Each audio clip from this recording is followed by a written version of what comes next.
Hello and welcome back to the channel. I'm so glad you're here again. And if this is your first time joining us, welcome to this space where we dive deep into the emotional, mental, and spiritual layers of life to help you live more aligned, powerful, and peaceful. Today, we are tackling a topic that so many of you have probably felt but might not have had the words to describe. That strange sensation after interacting with certain people, you feel exhausted, emotionally depleted, even anxious or irritable. Have you ever walked away from a conversation and thought, why do I feel so empty right now? Today's video will give you answers, and more than that, it will give you tools. This video is not about blaming others.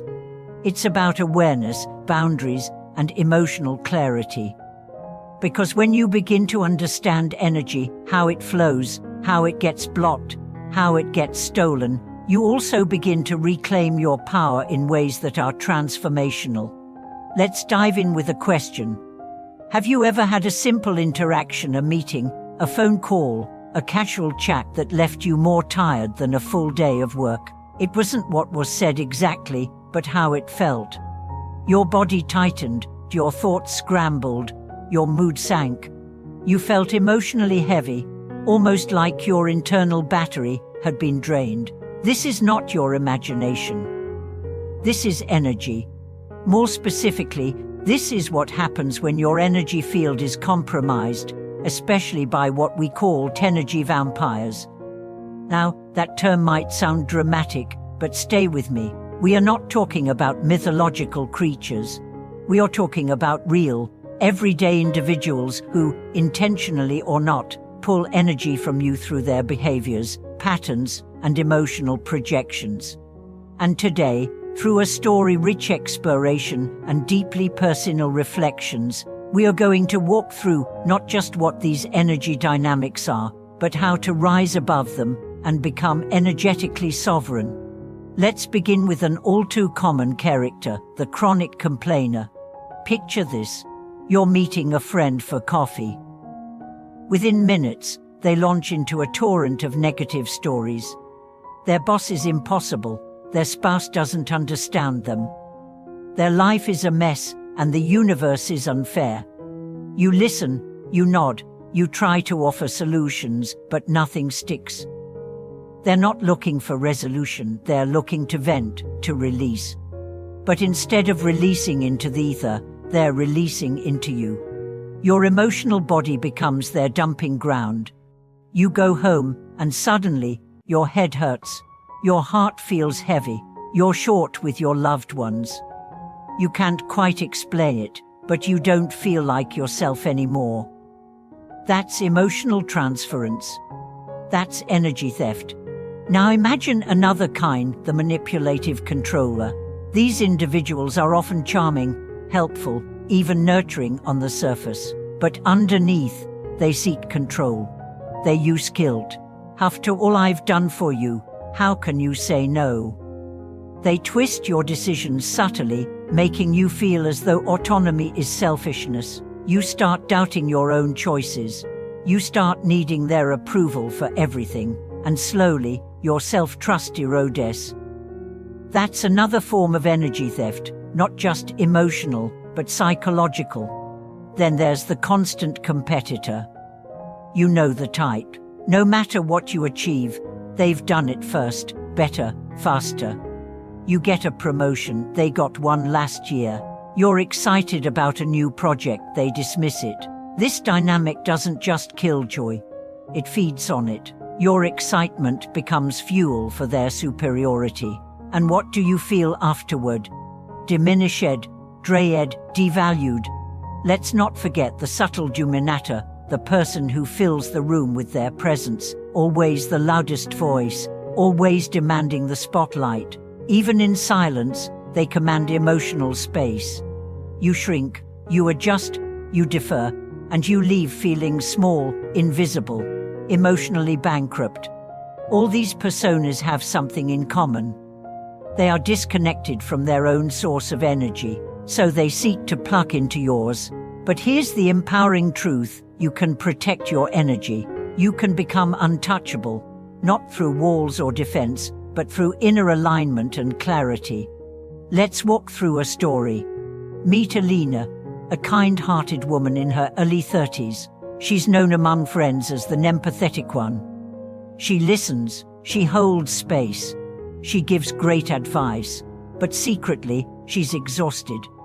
After every gathering, she feels depleted. After every call with her sister, she cries. After every work meeting, she needs an hour just to feel like herself again. She thought she was broken. She wasn't. One day, she stumbled upon a quote, "Not everyone who is tired needs sleep. Some just need to stop being available to people who drain them." But that hit her like lightning. She realized she didn't lack energy, she lacked boundaries. So she began the journey back to herself. First, she started observing her body during conversations. When did her chest tighten? When did her breath become shallow? When did her mind start spiraling? These were her warning signs. Next, she began experimenting with boundaries, not rude or abrupt, but clear. She told her sister, "I want to be there for you, but I also need space. Let's limit our calls to once a week." She started declining invitations that felt obligatory. She stopped apologizing for needing time alone. The results were staggering. Her energy returned. Her creativity flowed again. Her sleep improved. And best of all, her relationships became more honest. The people who loved her respected her new boundaries. The ones who thrived on her exhaustion faded. And that's what I want for you. To realize that your energy is your life force. You're not here to be everyone's emotional landfill. You're not here to fix people who refuse to help themselves. You're not here to prove your worth through constant availability. You're here to shine. But how do you protect that light? It starts with awareness. Not everyone deserves access to you. Begin noticing how you feel after you talk to someone. That's more telling than how you feel during. If someone leaves you inspired, light, and motivated, that's energy alignment. If someone leaves you tense, confused, or guilty, that's a red flag. Second, practice energetic hygiene. Just as you shower your body, you must cleanse your aura. Meditation helps. So does walking in nature, journaling, and even sound baths. Breath work too. Each exhale can carry away someone else's emotional debris. Third, anchor into your values. The more you live in alignment with what you believe in, the harder it is for others to pull you off center. When your internal compass is strong, outside noise becomes irrelevant. Lastly, give yourself permission to walk away. Not every relationship is meant to last. Some people are chapters, some are lessons, some are simply mirrors to show you how much you've grown. You don't need to explain your healing to people committed to misunderstanding you. Your peace is not up for negotiation.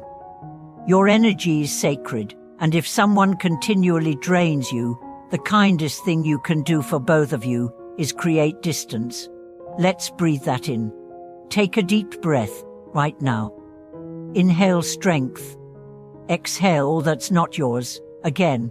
Inhale clarity. Exhale confusion. Inhale self-trust. Exhale guilt. You are coming back to yourself. And that is the real power. That is your shield, your boundary, your freedom. Before we end today, I want to say this from the bottom of my heart. You are not selfish for setting boundaries. You are not cruel for stepping away from draining dynamics. You are wise. You are healing. You are remembering who you are beneath the roles you've played. So if this message resonates, I invite you to share your story in the comments. Who in your life do you need to create boundaries with? What have you learned about your energy lately?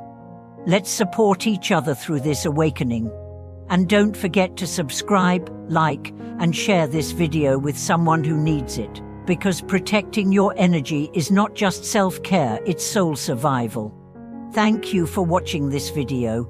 Stay grounded, stay sovereign, and I'll see you next time.